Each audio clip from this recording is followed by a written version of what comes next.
الحمد لله الذي نحمده ونستعينه ونستغفره ونعوذ بالله من شرور أنفسنا ومن سيئات أعمالنا من يهده الله فلا مضل له ومن يضلل فلا هادي له أشهد أن لا إله إلا الله وأشهد أن محمدا عبده ورسوله لا نبي بعده وقال الله سبحانه وتعالى في القرآن العظيم وهو أصدق القائلين أعوذ بالله من الشيطان الرجيم بسم الله الرحمن الرحيم يا أيها الذين آمنوا اتقوا الله حق تقاته ولا تموتن إلا وأنتم مسلمون وقال أيضا والعصر إن الإنسان لفي خسر إلا الذين آمنوا وعملوا الصالحات وتواصوا بالحق وتواصوا بالصبر Sadaqallahul Adzim. Bapak-bapak jamaah Jumat rahimakumullah, kembali tak henti-hentinya kita mengucapkan puji syukur kehadirat Allah Subhanahu wa taala. Oleh karena rahmat, hidayah serta taufiknya lah sehingga kita kembali berkumpul di tempat yang barakah ini dalam rangka melaksanakan salah satu kewajiban kita selaku seorang muslim berupa salat Jumat secara berjamaah. Salawat serta salam tak lupa kita kirimkan kepada baginda Rasulullah Nabi Muhammad sallallahu alaihi wasallam, Nabi yang senantiasa menjadi panutan kita, menjadi suri teladan kita di dalam melaksanakan segala aktivitas keseharian kita. Selanjutnya selaku khatib tak bosan-bosannya mengingatkan bapak-bapak hadirin sekalian untuk tetap bertakwa kepada Allah Subhanahu wa taala kapan, di mana dan dalam kondisi apapun diri kita. Jamaah Jumat rahimakumullah, hari ini adalah merupakan hari terakhir hari tasyrik, hari di mana kita masih diharamkan untuk berpuasa sunnah dan juga merupakan hari terakhir untuk melaksanakan kurban bagi orang yang memiliki kemampuan. Jamaah Jumat rahimakumullah, walaupun demikian tahun atau 2 tahun terakhir ini bangsa Indonesia khususnya dan dunia pada umumnya kita masih berada di dalam kondisi di mana kondisi ini adalah merupakan ujian berat bagi kita semua, bukan hanya kepada tataran kesehatan kita, akan tetapi terkait masalah akidah kita. Ujian pandemi COVID-19 ini menyebabkan kita terkadang saling mencurigai antara satu dengan yang lain. Kemudian yang kedua, akibat pandemi ini pula kita saling berbantah-bantahan antara satu dengan yang lain. Olehnya itu Bapak hadirin sekalian, mudah-mudahan setelah kita melalui ibadah Ramadan, berpuasa di bulan suci Ramadan, kemudian Idul Fitri, kemudian Syawal, kemudian kita berkurban pada Idul Adha dan 3 hari tasyrik, setidaknya kita mengorbankan keegoan kita mengorbankan sifat-sifat kebencian kita mengorbankan ketakaburan kita di hadapan Allah Subhanahu wa taala, bukan di hadapan manusia. Terkait masalah pandemi ini, terkadang muncul pertanyaan di dalam hati kita dan mungkin kita semua, apakah ini benar adanya? Dan inilah yang menyebar. Kalau ini ditanyakan apakah benar ini adanya, maka kita akan melihat apa dampaknya. COVID-19 ini tidak dilihat oleh mata kepala kita, akan tetapi dampak yang kita lihat. Munculnya lagi dampak, terkadang muncul kebencian dan kecurigaan bagi kita. Sampai muncul istilah, jika ada orang yang kena COVID masuk rumah sakit, maka kemungkinan besar akan mati. Pertanyaannya, apakah benar demikian adanya? Pertanyaan-pertanyaan inilah yang perlu kita evaluasi dalam diri kita. Ketika kita mengatakan atau muncul di dalam pikiran kita, bila ada orang sakit dan COVID masuk di rumah sakit, kemungkinan besar akan mati. Maka pertanyaan dalam diri kita adalah, sifat seperti ini apa sebenarnya? Itu kecurigaankah? Tuduhankah ataukah kebenciankah? Dan bagaimana pandangan agama kita terkait masalah ini? Di dalam Al-Quran jelas. Di dalam surah Al-Hujurat ayat 12, Allah Subhanahu wa taala berfirman, "Ya ayyuhalladzina amanu jtanibu katsiran minadh-dhanni inna ba'dadh-dhanni ismun wa la tajassasu wa la yaghtab ba'dukum ba'da ayuhibbu ahadukum ya'kula lahma akhihi maytan fakarihtumuh wattaqullaha innallaha tawwabur." Hai orang-orang yang beriman, yang merasa dirinya beriman, jauhi kebanyakan dari prasangka, karena kebanyakan prasangka itu adalah dosa. Ini kata Allah, bukan kata saya. Saya hanya menerjemahkannya. Wala tajassasu, jangan bertajassus, mencari aib. Wala yaghtab ba'dukum ba'da, jangan saling menggibah antara satu dengan yang lain. Ayuhibbu ahadukum ya'kula lahma akhihi maytan fakarihtumuh. Apakah kamu mau memakan bangkai saudaramu yang telah mati? Tentulah kita merasa jijik. Wattaqullah, bertakwalah kepada Allah, takutlah kepada Allah. Innallaha tawwabur rahim. Sesungguhnya Allah Maha penerima taubat lagi Maha penyayang. Evaluasi diri kita. Ketika terlalu gampang kita mengatakan by the sign lah, kita tuduh para medis lah mengatakan bahwa di-COVID-kan lah. Hati-hati Bapak hadirin sekalian. Kenapa saya katakan hati-hati? Saya juga awalnya berpikir seperti itu. Akan tetapi karena kebetulan istri bertugas di rumah sakit, dokter spesialis di rumah sakit, apa kata dia? Hati-hati Abi.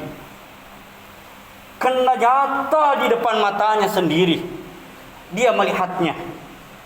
Dan yang kedua, saya sendiri nyata melihat dampaknya dan melihat orang yang terkena, terkontaminasi dengan penyakit ini.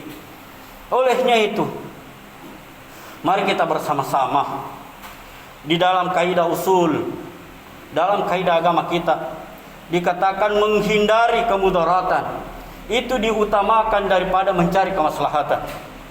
Darul mafasid muqaddamu ala jalbil masalih.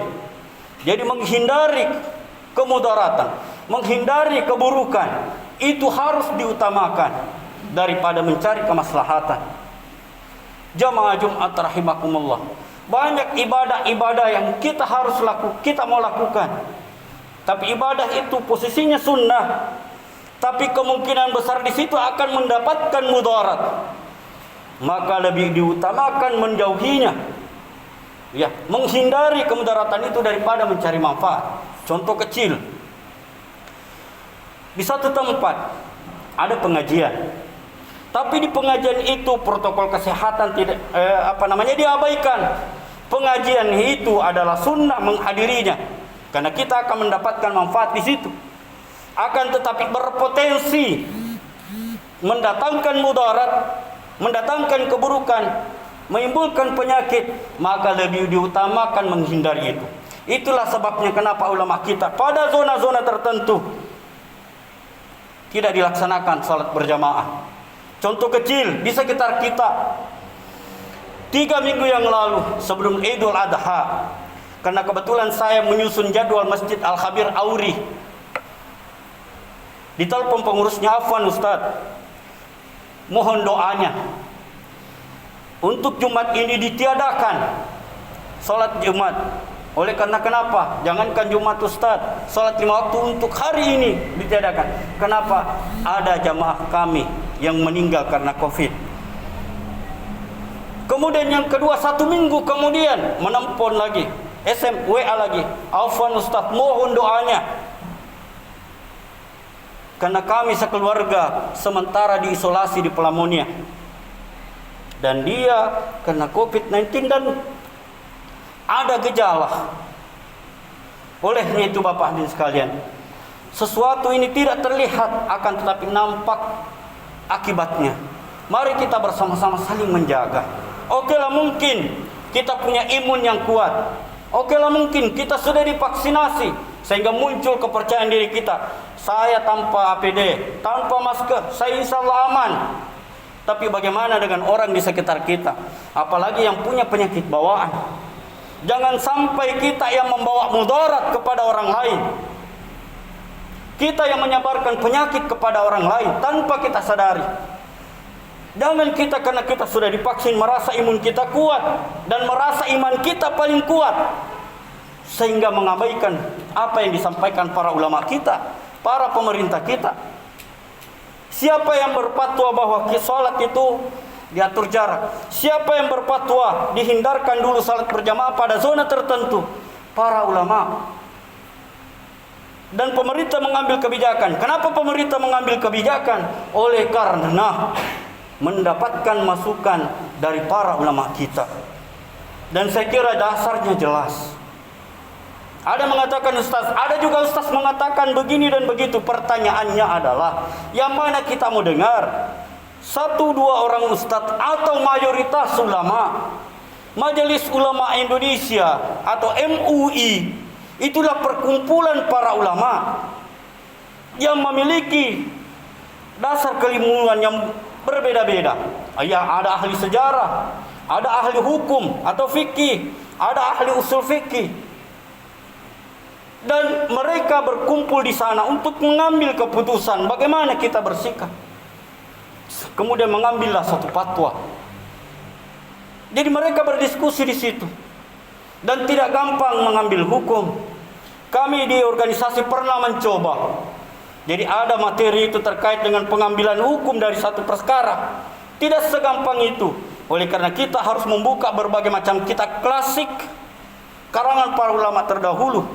Kemudian menyimpulkan dari berbagai macam pendapat teman-teman dari latar belakang pendidikan yang berbeda. Olehnya itu kita tidak boleh mengabaikan ini. Dan terkait dengan fatwa menyikapi COVID-19 ini, bukan cuma Majelis Ulama Indonesia, ulama dunia pun. Ulama yang mana lagi yang kita mau dengar? Kalau ulama MUI Indonesia kita tidak dengar, okelah. Bagaimana dengan ulama-ulama di luar sana? Terkait dengan social distancing ketika kita beribadah, bukan cuma di Indonesia. Kita bisa melihat bagaimana di Masjidil Haram, kita bisa melihat bagaimana di Madinah. Bahkan pembatasan pelaksanaan ibadah haji pun itu karena fatwa ulama dunia. Terkait masalah penutupan masjid, sampai ada yang teriak-teriak, negara ini negara iblis, negara ini negara kafir. Pertanyaannya, itu keluar dari hati nurani kita atau tidak? Dan apakah hanya Indonesia yang melakukan demikian? Jangankan kita, di Arab Saudi pernah melakukan penutupan masjid per tanggal 24 April. Sekitar 782 masjid ditutup sementara karena ada yang terkontaminasi. Siapa lagi yang akan kita dengar kalau bukan para ulama? Ulama yang bagaimana yang kita mau dengar? Kalau perkumpulan ulama saja kita tidak mau dengar. Olehnya itu, di mimbar ini mari kita saling menjaga. Kalaupun imun kita kuat, kalaupun iman kita kuat, bagaimana dengan saudara-saudara kita? Kalau kita sudah merasa kuat, mari kita melindungi saudara kita. Kalau kita tidak mau melaksanakan apa yang dipatwakan pemerintah, okelah kalau di rumah sendiri. Tapi ketika kita keluar dari rumah, kita adalah makhluk sosial yang berkomunikasi dengan orang banyak. Jamaah Jumat rahimakumullah, mungkin ini yang sempat saya sampaikan. Dan kesimpulan bahwa setelah kita melaksanakan Idul Adha, bahkan mungkin kita sudah melaksanakan Idul Kurban, atau kita sudah berkurban, bukan cuma hewan kurban yang kita sembelih, akan tetapi sifat kesombongan, sifat keangkuhan, sikap takabur dalam diri kita harus kita sembelih. Kemudian yang ketiga, sikap yang terlalu gampang memvonis, mengata-ngatai orang, hendaknya kita buang setelah kita melaksanakan kurban pada hari ini dan beberapa hari yang lalu. Kemudian yang terakhir, mari kita bersama-sama membantu pemerintah di dalam mencegah penyebaran COVID-19 ini.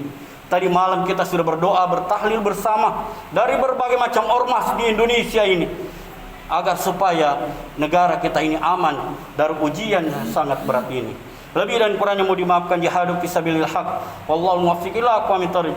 Barakallahu li wa lakum fil Qur'anil azim wa nafa'ni wa iyyakum ma fihi minal ayati wa dzikril hakim wa taqabbal minni wa minkum tilawatahu innahu huwal ghafurur rahim.